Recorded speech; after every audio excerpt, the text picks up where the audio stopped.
விடுதலைக்கு சமரசம் இல்லாமல் நாம் தமிழர் கட்சி சொந்த மேடை போட்டு தமிழ்நாடு முழுதும் முழங்கிய ஒரு பெருமகன் தான் உங்களை இங்கே சந்திக்க வந்திருக்கிறார். ஐயா பாஷா அவர்கள் கோயம்புத்தூரில் ஐயா பாஷா அவர்கள் சிறை கொட்டடியில் இருந்து இறந்த பொழுது எந்த இஸ்லாமிய தலைவரை இஸ்லாமிய பெருமக்கள் யாரும் சந்திக்காத இடத்தில் சந்திக்காத நேரத்தில் பாட்சாவை போய் ஐயா பாட்சா அவர்களை சந்தித்தால் எங்கே நம்மையும் தீவிரவாதி என்று அழைத்து விடுவார்களோ, பாட்சாவை போய் சந்தித்தால் அவர் மரணத்தில் இறுதி சடங்கில் இறுதி ஊர்வலத்தில் போய் சந்தித்தால் எங்கே ஆளுங்கட்சி எதிர்கட்சிக்கு நாம் எதிர்ப்பா மாறிவிடுமோ என்ற அந்த நிலையில் பாஷா என்பவர் என் அப்பன், நானும் அவரும் ஒரே சிறையில் இருந்தோம் என்று அந்த பாஷாவை பார்க்க சென்றவர் தான் செந்தமிழ் சீமான் அவர்கள். நீங்கள் ஒன்றை தெரிந்து கொள்ள வேண்டும். தொடங்கிய காலத்தில் அண்ணன் சீமான் எல்லோரும் முத்திரை குத்துகிறார்கள், பிஜேபியின் கைக்குள் என்று. ஒரு இடத்திலையும் பிஜேபியை சமரசம் செய்ததில்லை. எந்த ஒரு இடத்திலையும் சான்று நீங்கள் கொடுங்கள் பார்ப்போம். நூகுர் சர்மா பிரச்சனையா இருக்கட்டும், ஆர்டிகல் 371 இருக்கட்டும், சிறைவாசி விடுதலையா இருக்கட்டும், இந்த பசுவதை சட்ட எல்லா சிக்கல்களுக்கும் இஸ்லாமியர் பக்கம் நின்று முழங்கிய ஒரு பெருமகன் உங்களை சந்திக்க வந்திருக்கிறார். இந்த காரைக்குடி ஜமாத்துக்கும் காரைக்குடி மக்களுக்குமான ஒரு வாய்ப்பு இருக்கு. தூய ஆற்றல் நிலநிறுத்தக்கூடிய முதலமைச்சர் வேட்பாளர் அண்ணன் செந்தமிழ் சீமான் அவர்கள் உங்களை காண வந்திருக்கிறார். என் உறவுகள், அவர் படித்தது இதே இளையாங்குடி ஜாகிர் விஷன் கல்லூரி தான். அவர் சொந்த அத்தனை மார்க்கத்தில் இருக்கிறாங்க. சொந்த மச்சான் மாமன் சித்தப்பன் அத்தனை பேர் மார்க்கத்தை தழுவி இருக்கிறாங்க. அவ்வளவு பேரும் அண்ணன் உறவுகள். அதனால இணக்கமா இஸ்லாமியோட வாழ்வியல் முறையை தெரிந்தவர். நான் வருவேன், கார்ல வருவேன், என்னடா நோம்பு நேரம் தொழுவ நேரமாச்சா, பாங்கு கொடுத்துருவாங்களா 12:45 அதுக்குள்ள முடிச்சிட முடியுமான்னு கேட்கிறாரு. பாங்கு கொடுத்துருவாங்க 12 முடிச்சிட முடியும். இஸ்லாமியோட வாழ்வியலை ஆழமாக புரிந்த ஒரு மனிதன் உங்களிடத்தில் உண்மை நேர்மையாக வந்திருக்கிறார். அவரை உங்கள் சார்பாக நானும் வரவேற்கிறேன். அஸ்ஸலாமு அலைக்கும் வரஹ்மத்துல்லாஹி தஆலா பரக்காத்துஹு. நீங்க எந்த கோரிக்கையா இருந்தாலும் அண்ணன் சீமானிடத்தில் வையுங்கள். இன்ஷா அல்லாஹ் ஆட்சி அதிகாரத்தில் வந்தால் அதை நிறைவேற்றி தருவார். இல்லாவிட்டால் அதை நிறைவேற்றுவதற்காக கடைசி வரை இங்கோட நின்று போராடி அதை போராடி பெற்று தருவார்.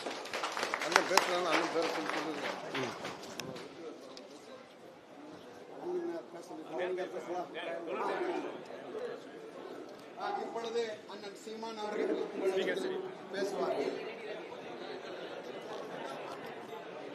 ஒளி வாங்கி சரியா இல்லையா, விட்டு விட்டு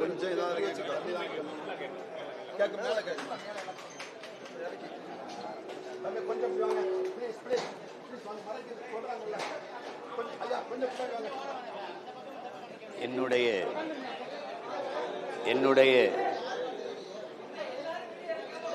உயிரோடும் உணர்வோடும் கலந்து வாழுகின்ற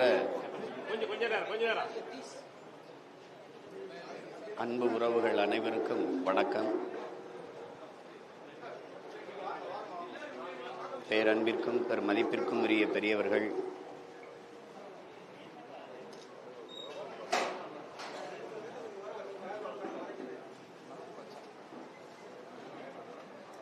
ஜமாத்தினுடைய மதிப்பிற்குரிய தலைவர் மஹ்பூப் பாட்சா அவர்கள், செயலாளர் ஆதம் மாலிக் அவர்கள், பொருளாளர் சகிகுல் பர்கி அவர்கள், முன்னாள் தலைவர் முகமது மைதீன் அவர்கள் மற்றும் ஜமாத் நிர்வாகிகள்,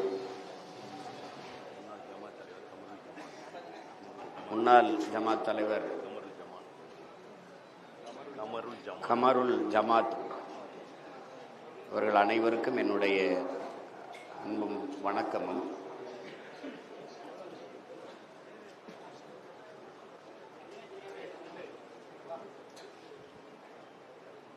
அறிவார்ந்த பெருமக்கள், மிக ஆழமாக இந்த நாட்டு நடப்புகளை, நாட்டில் நடக்கிற ஆட்சி முறைகளை எல்லாம் ஆழ்ந்து கவனித்து வருகிற பெருமக்கள் எல்லாம் கூடியிருக்கிறீர்கள்.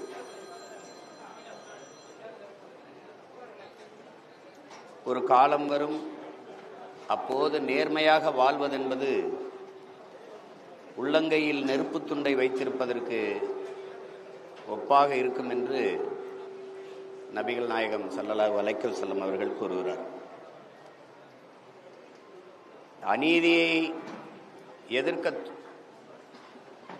அநீதியை அச்சமின்றி எதிர்த்து துணிந்து போராடுகிறவன் எவனோ அவனே உண்மையான ஜிகாத் என்கிறார். அப்படி இந்த நிலத்தில் அநீதியை எதிர்த்து உண்மையிலே துணிந்து போராடிய ஒரு புனித போராளி எங்கள் உயிர் அண்ணன் பழனி பாபா அவர்கள். அவர்களை முன் வழித்தடமாக ஏற்று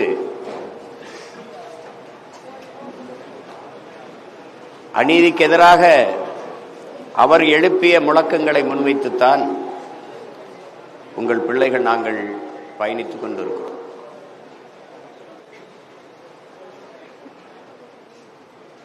இங்கே என் தம்பி ஹுமாயூன் அவர்கள் சொன்னது போல எந்த போராட்டமாக இருந்தாலும் நாங்கள் பங்கேற்காதது இல்லை. மக்களின் பிரச்சனைகளுக்கெல்லாம் மக்களோடு மக்களாக நின்றிருக்கிறோம். ஆனால் ஒரு வரலாற்று பெருந்துயரம், மக்களோடு மக்களாக எப்போதும் நிற்கிற தன் சொந்த பிள்ளைகளோடு என் மக்கள் நிற்காமல் யார் பிரச்சனையை தந்தார்களோ அவர்களுக்காக நின்றதுதான் வரலாற்றில் பெரும் துயரமாகவும் பெரும் இழப்பாகவும் மாறி நிற்கிறது.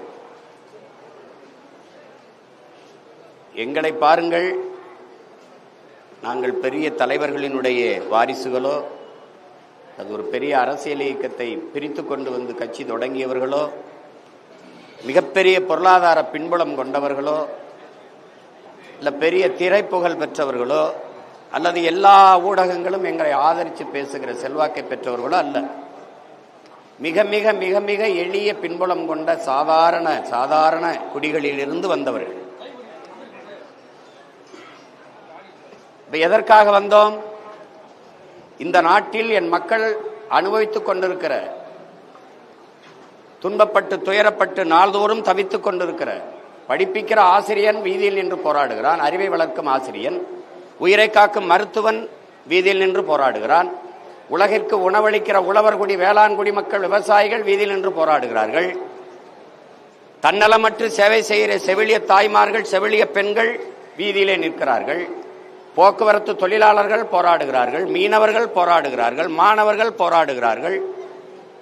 எல்லோரும் வீதியில் வந்து போராடி கொண்டிருக்கிற போது இந்த பிரச்சனைகளை தந்தவர்கள் ஒரு பக்கமும், இந்த பிரச்சனைகளை தீர்க்க வேண்டும் என்று வந்த உங்கள் பிள்ளைகள் நாங்கள் ஒரு பக்கமும் நிற்கிறோம். அறிவார்ந்த பெருமக்களே, என் அன்பிற்குரிய சொந்தங்களே, அரசியல் என்பது உலகில் வரலாற்றில் பல்வேறு மாறுதல்களை செய்திருக்கிறது. அடிமை நிலையிலிருந்து உரிமையை பெற, ஏழ்மை வறுமை நிலையிலிருந்து விடுதலை பெற, மேம்பட. ஆனால் இங்கே பன்னெடுங்காலமாக நம்மளை அடிமையாக வாழ வைப்பதற்கே ஆட்சி அதிகாரம் நிறுவப்பட்டுக் கொண்டே இருக்கிறது. அப்ப இந்த சூழலில் தேர்தல் என்பது ஒரு மாறுதலாக இருக்க வேண்டும். இங்கே ஆள் மாறுகிறார்கள், ஆட்சி மாறுகிறது, ஆட்சி முறை மாறுகிறதா என்ற கேள்வியை என்னரும் தமிழ் சொந்தங்கள், என் அன்பிற்குரிய பெருமக்கள் எழுப்பி பார்க்க வேண்டும். அதே ஆட்சிதான். இங்கேயும் சாராய கடை இருக்கும், அங்கேயும் சாராய கடை இருக்கும், இங்கேயும் ஊழல் லஞ்சம் இருக்கும், அங்கேயும் ஊழல் லஞ்சம் இருக்கும், இங்கேயும் கொலை கொள்ளை கற்பழிப்பு நடக்கும், இங்கேயும் மலையை வெட்டி மணலாக்குவான், அங்கேயும் ஆத்து மணல் அள்ளி கொண்டு காசாக்குவான், இங்கேயும் நிலங்களை பறித்து தொழிற்சாலை, விளைநிலங்களை பறித்து தொழிற்சாலை என்பார், நச்சு ஆலைகளை நிறுவி நாட்டை நாசமாக்குவான். காற்று நஞ்சாகி போனது, நீர் நஞ்சாகி போனது, உணவு நஞ்சாகி போனது, பிறக்கிற குழந்தைகள் புற்றுநோயோட பிறக்கிறது. 3 வயது குழந்தை புற்றுநோயோட இருக்கிறார். புற்றுநோய் மருத்துவமனையில் போனால் எண்ணற்ற இளம் பிள்ளைகள் புகைக்கிற பழக்கம் இருந்தால், பான்பராக்கு பயன்படுத்தினால் புற்றுநோய் வரும் என்று நாம் அறிகிறோம். ஆனால் பிறந்த குழந்தைக்கு புற்றுநோய் வர காரணம் என்ன? தாய்ப்பாலை தவிர எதையும் குடிக்காத குழந்தைக்கு புற்றுநோய் ஏன் வந்தது? தாயின் மாரிலிருந்து வந்த பால் நஞ்சாகி போனது, விஷமாகி போனது. காரணம், தாய் உண்ட உணவு நஞ்சாகி போனது. 100 மரணம் எடுத்தால் 90 மரணம் புற்றுநோய் மரணமா இருக்கு. காரணம், நச்சு காற்று, கந்தக தூசியை சுவாசித்துக் கொண்டிருக்கிறோம். ஒரு மனிதனுக்கு 422 மரம் வேண்டும். ஒரு கார் வெளியிடுகிற நச்சு புகையை கட்டுப்படுத்த 6 மரம் வேண்டும். எத்தனை கார்கள், எத்தனை வாகனங்கள், எத்தனை மரம் இருக்கிறது என்று எண்ணி பார்க்க வேண்டும் அறிவு சமூகம். 28 மரம் தான் ஒவ்வொரு மனிதனுக்கும் இருக்கிறது என்று நம் நாடு கணக்கிடுகிறது. 28 மரம் இருக்கிறதா? உங்களுக்கு இருக்கிறதா? அப்ப காற்றை சுவாசிக்கவில்லை, நாம் கந்தக தூசியை, நச்சை சுவாசித்துக் கொண்டு இருக்கிறோம். குடிக்கிற நீர் நீர் தானா?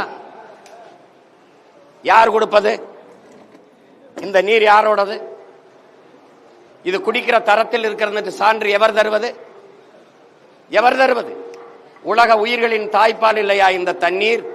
மனிதர்கள் நாம் கடையில் வாங்கி குடிக்கிறோமே, காக்கையும் குருவியும் கொக்கும் மானும் மயிலும் ஆடும் மாடும் நாய் நரியும் பூச்சியும் வண்டும் எங்கே போய் குடிக்கும் என்ற கேள்வியை ஒரு இந்த மானுட சமூகம் எழுப்பவில்லை என்றால் எப்படி?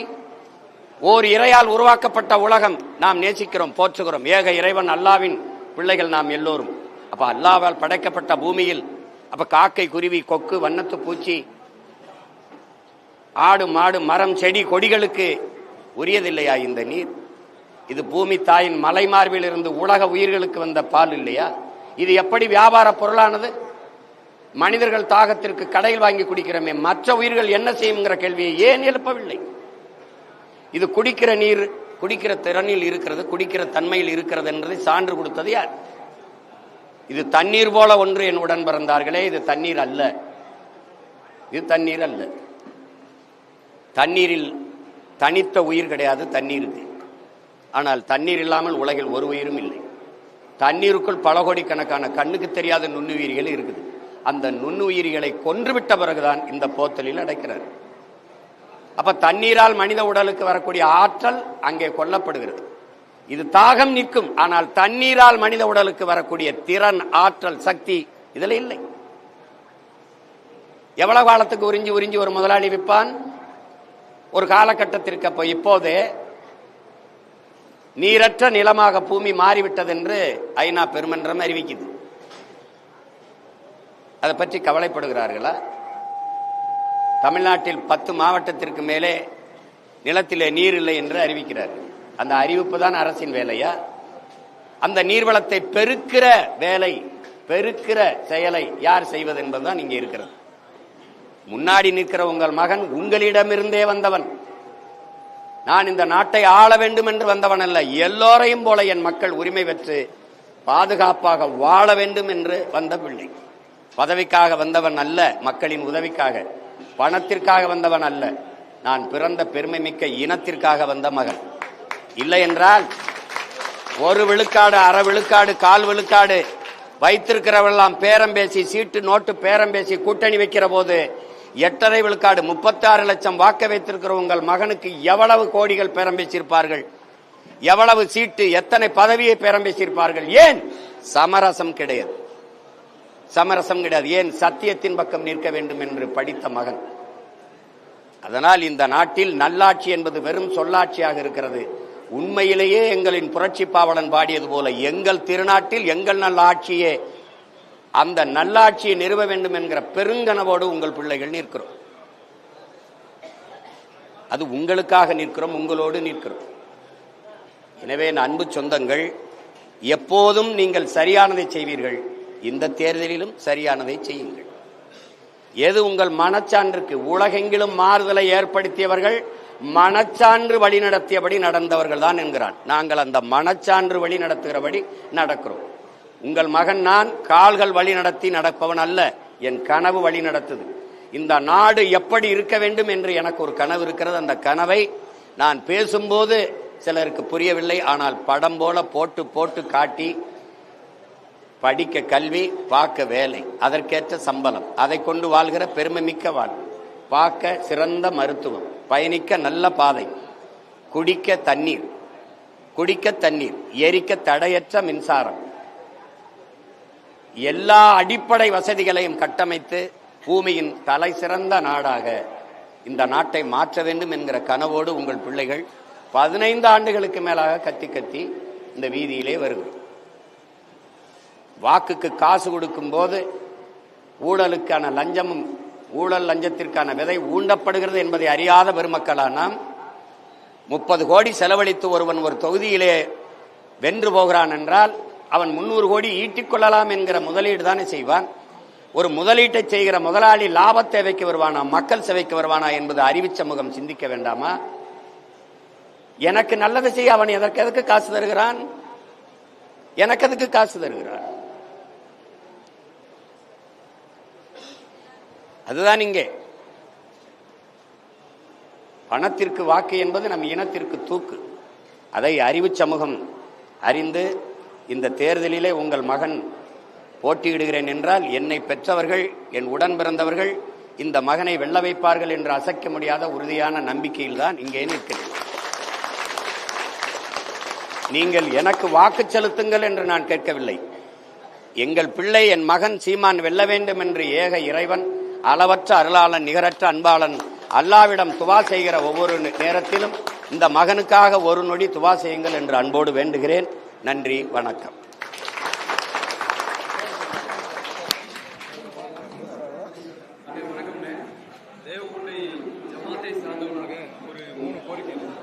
இன்னைக்கு தமிழ்நாட்டில் இஸ்லாமியர்களுக்கு 3.5% இடஒதுக்கீடு இருக்குது. அதை முடிஞ்ச அளவுக்கு எண்ணி கொடுக்கணுன்றது தான் நம்முடைய இலக்கு. 7%ஆகவோ அதுக்கு மேலேயாகவோ உயர்த்தி கொடுத்தா நல்லா இருக்குது. இன்னொன்று சொல்லி முடிச்சுருக்கேன். அதே போல இந்த மண்ணை பொறுத்த வரைக்கும், ஏன்னா நீங்க காரைக்குடி சட்டமன்ற தொகுதி வேட்பாளராக நிற்கிறீங்க, இந்த மண்ணை பொறுத்த வரைக்கும் படிச்சுட்டு வெளிநாட்டில் போய் அடிமை வேலை செய்யறதான இன்னைக்கு இயல்பா இருக்கு. எல்லா இளைஞர்களும் தன்னுடைய அம்மா இறந்து போனது கூட வர முடியாத சூழ்நிலை இருக்காங்க. இந்த மண்ணுக்கும் மக்களுக்குமான, இந்த மண்ணுக்கு எந்த மாசம் இறைக்காத ஒரு தொழிற்சாலையும் தொழில் வாய்ப்புகளையும் ஏற்படுத்தி கொடுக்கணும். அதே போல இன்னும் கூடுதல் வாய்ப்புகளை இஸ்லாமிய மக்களுக்கு கொடுக்கணும் அப்படின்றதையும் நம்ம யோசிக்கணும். அதே போல அண்ணன் முன்னாடி நான் ஒரு விஷயத்த என் மேல போச்சிருக்க ஒரு போர்வை எடுத்துடுறேன். நான் என்னைக்குமே சிறுபான்மை கிடையாதுன்னு. இந்த தமிழ்நாட்டினுடைய தமிழ் தேசிய இனத்தின் பெரும்பான்மை தான். இந்த 2 கோரிக்கை உள்ளது. தம்பி சொல்றது சரி. இடப்பகிர்வு, இடஒதுக்கீடு என்பதில் நமக்கு உடன்பாடு இல்லை. சம பங்கு என்பதிலும் நமக்கு உடன்பாடு இல்லை. உரிய உரிமைதான். அந்தந்த குடிகளின் எண்ணிக்கைக்கு ஏற்ப நம்ம வரும்போது, ஆட்சிக்கு வரும்போது உரிய இடப்பகிர்வு பிரித்து கொடுக்கப்படும். அதான் நம்ம கோட்பாடு, நம்ம கொள்கை. அதிலே நாம் ஏமாற்றப்பட்டு கொண்டிருக்கிறோம் என்கிற விழிப்புணர்வு என் இன சொந்தங்களுக்கு வந்தால் போதும். நமது ஆட்சி வரும்போது உறுதியாக அவரவருக்கு உரிய இடங்கள் முறையாக பகிர்ந்து அளிக்கப்படும் என்கிற உறுதியை அல்லாஹ் மேல் ஆணையிட்டு நான் சொல்லுகிறேன். பிறகு இந்த வேலை வாய்ப்பு அந்நிய நாடுகளில் போய் அண்டி வாழ வேண்டிய நிலையை உருவாக்கியது. நம் தாய் நிலத்தை விட்டு உழைப்பிலிருந்து நாம் வெளியேறி அந்நிய நாடுகளுக்கு போகிறோம். அந்நிய மாநிலங்களிலிருந்து நம் தாய் நிலத்தை நோக்கி வேலை வாய்ப்பை ஆக்கிரமித்து நம்முடைய வாழ்விடத்தை, நம்முடைய வேலை வாய்ப்பை செய்து கொண்டிருக்கிறார்கள்.